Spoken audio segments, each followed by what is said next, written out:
Well, howdy, howdy. This is cubbypotamus, and it's a great day because it's pretty. How could this not be a great day, right? Um, Something I've been, I guess, thinking about a little bit lately, um, the autistic mind and whatnot is the concept of obsession. Um, I think this is most clearly seen or understood when we think of it in terms of special interests. Right? If you ask an autistic person about something they're especially interested in, they'll just have an encyclopedic knowledge of it. We know everything about that, and we run really hard at that.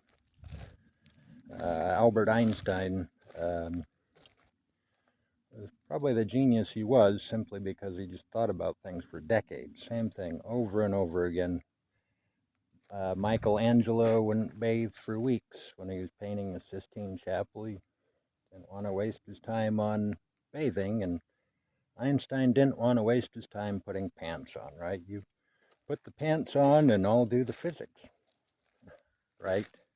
Um, but I think today I want to look at this a little more holistically because that's, I guess, just part of a bigger thing, you know. And I like to look at autism holistically because I think that you can tie everything together and everything is kind of interrelated. It's a thing with multiple faces to the same phenomenon. I said it right this time. And maybe a little bit about the bad side of, well, just this obsession. Um, I think people tend to think that we are obsessed about things, but I think that those are just things that catch our interest and our mind is obsessed, you know, and those things just happen to be what our mind goes to. And that can be such a beautiful thing. Um, I think the world would be centuries in the past if it wasn't for uh, obsessed scientists, autistic types, and the things they learned. Most of the fathers of science, as far as I can tell, were probably autistic, and they created great inventions and learned great things that just move the whole world forward, you know, with this. Um, but I think there's kind of a downside to that and a medium side and a lot of sides to that. I can think of so many times when I've gone out, just wanting to socialize or whatever. I go to a Christmas party or this or that, and with the intention of talking to people, and I end up just sitting alone, just staring into the distance because I can't get out of my head, you know, over and over again, and nothing can break that concentration. Nothing can pull me away from my obsessive thoughts, you know, and it's not for a lack of trying, right? Um, and that's hard. It makes socializing hard when you're that keyed in on something, right? When you wake up in the morning and you think about it till you go to bed at night, every single thought, you're just obsessed about things. And, if autism were a superpower, I think the biggest thing, the biggest gift is, well, it's just that. It's our obsessed mind. It enables us to do great things, and to discover great things and to see such beauty and intricacy in the world and to understand things so well. but it also alienates us too. You know, it can make us kind of inaccessible because we just can't get out of that. And it, I think we have something like a 75% unemployment rate, and it's higher among college graduates,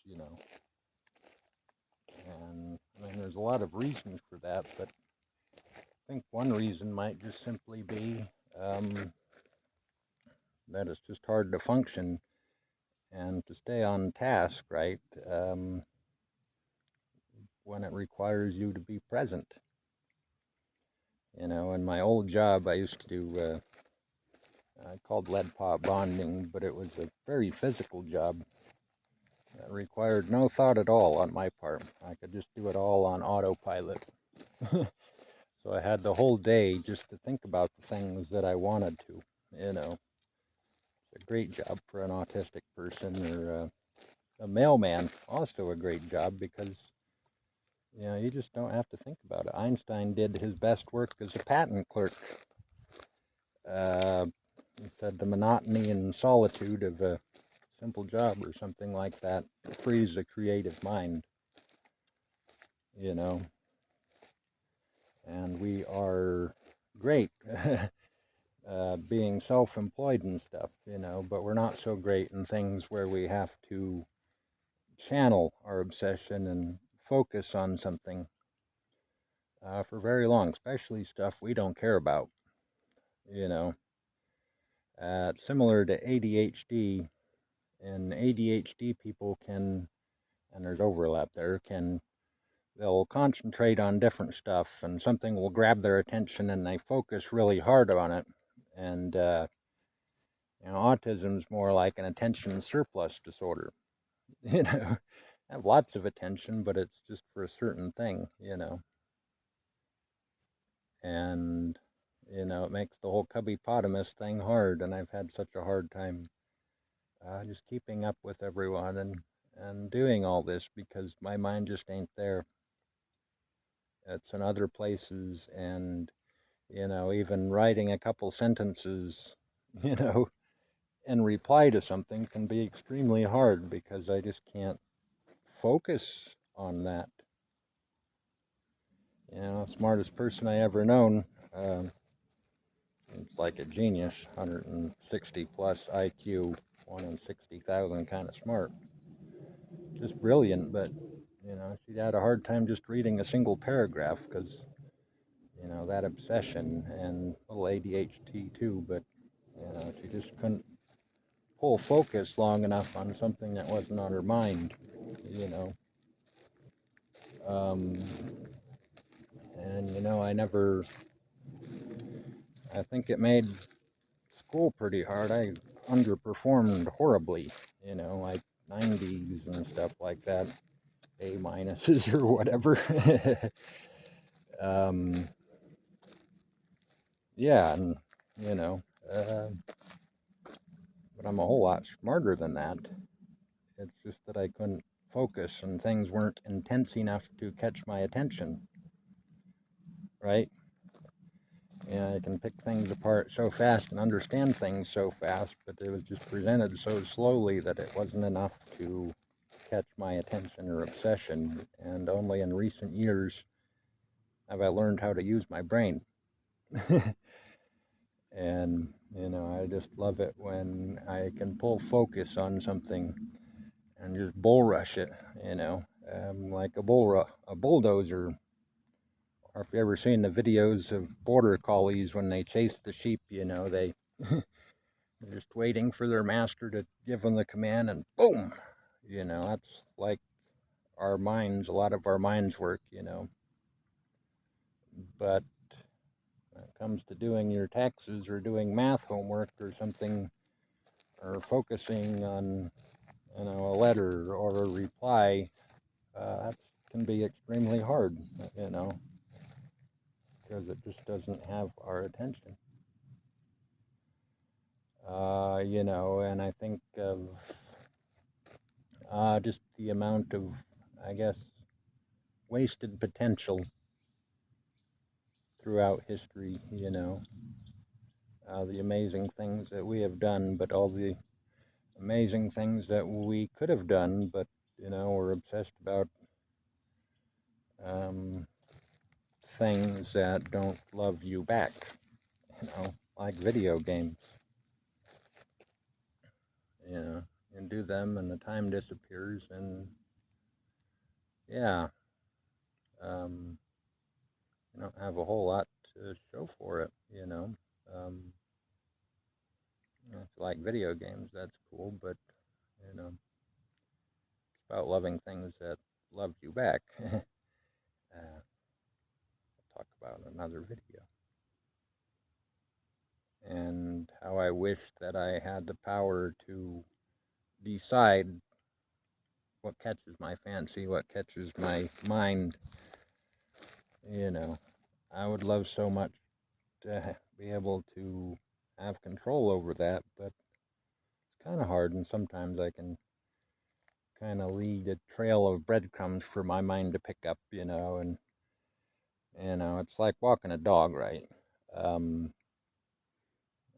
Hyperactive bloodhound, that's on the trail and it pulls you along and stuff, and you can't divert its course, right? But you can change it by putting things ahead of it for it to sniff out and to follow, and just getting it to latch on to something, getting my mind to grab onto something, and I just can't stop thinking about it. And that can be torturous too, because you carry the obsession of Michelangelo about things that make you sad or angry or hurt, about the past, and so many times I just can't stop and find things that grab me enough to save me from my own head.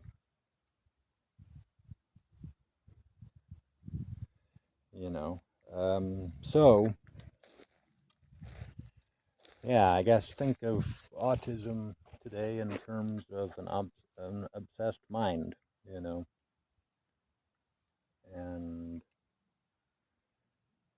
and you see that autistic person staring out into space, um,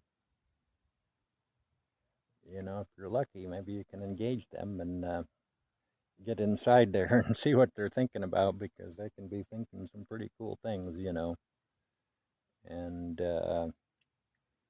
just be aware when you open those floodgates, they'll might go on a little too long for your own attention, That's kind of hard to get away from. Anyhow, it's good to see you, and maybe I will see you around sometime. This was cubbypotamus.